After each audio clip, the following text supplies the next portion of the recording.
बिहार में महागठबंधन को हराने का बीजेपी को मिल गया फॉर्मूला। लालू को कमजोर करने की कोशिश नहीं करेगी बीजेपी। आरजेडी की जगह अब जेडीयू का वोट बैंक है बीजेपी के निशाने पर।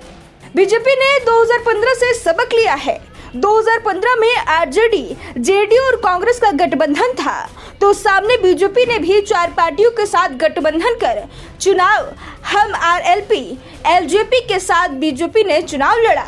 बीजेपी के निशाने पर लालू यादव का वोट बैंक था, निशाने पर यादव समुदाय था। बीजेपी की ओर से नित्यानंद राय जो यादव समुदाय के बड़े नेता थे, सीएम पद के बड़े दावेदार बनकर उभरे, लेकिन बीजेपी की रणनीति फेल हो गई।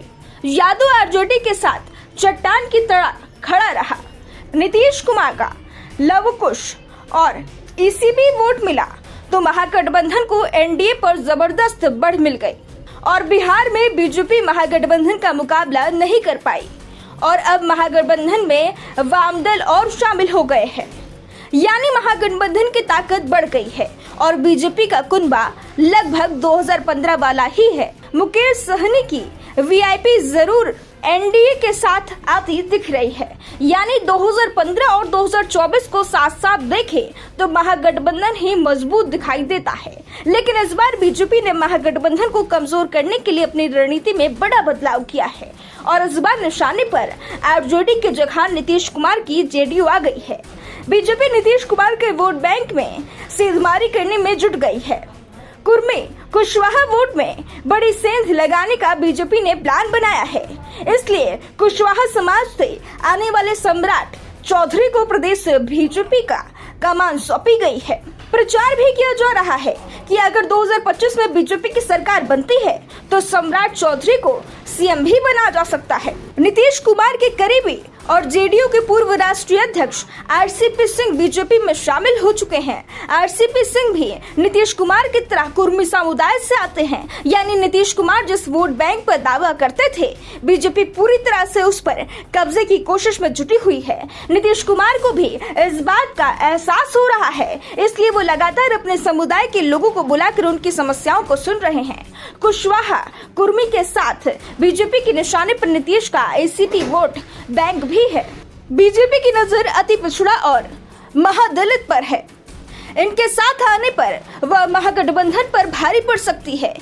बीजेपी ने मोटे तौर पर इन दलों के साथ आने पर 30-10 के फॉर्मूले पर सीटों का तालमेल कर सकती है, जिसमें वह खुद 30 और बाकी दलों के बीच 10 सीटें दे सकती है। कुछ दलों के उम्मीदवार भाजपा के चिन्ह पर भी उतर सकते हैं।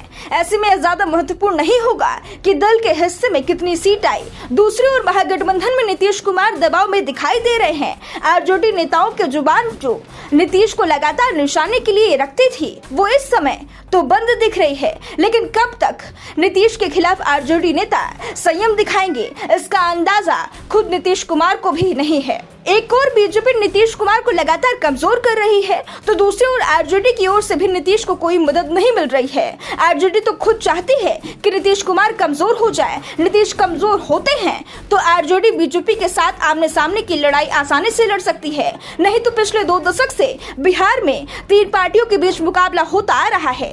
इन 3 पार्टियों में जिस ओर 2 पार्टियां आ जाती हैं और दूसरी पार्टी नीतीश कुमार का जेडीयू ही रहती है, यानी जिस गठबंधन में जेडीयू जाता है वही गठबंधन भारी पड़ जाता है। ऐसे में बीजेपी ने इस बार नीतीश कुमार को ही अपने निशाने पर ले लिया है। लोकसभा चुनाव से पहले एक और जहां नीतीश कुमार विपक्षी एकता की कोशिश में जुटे हुए हैं, तो दूसरी ओर बीजेपी बिहार में अपने सामाजिक समीकरण को दुरुस्त करने में लगी हुई है।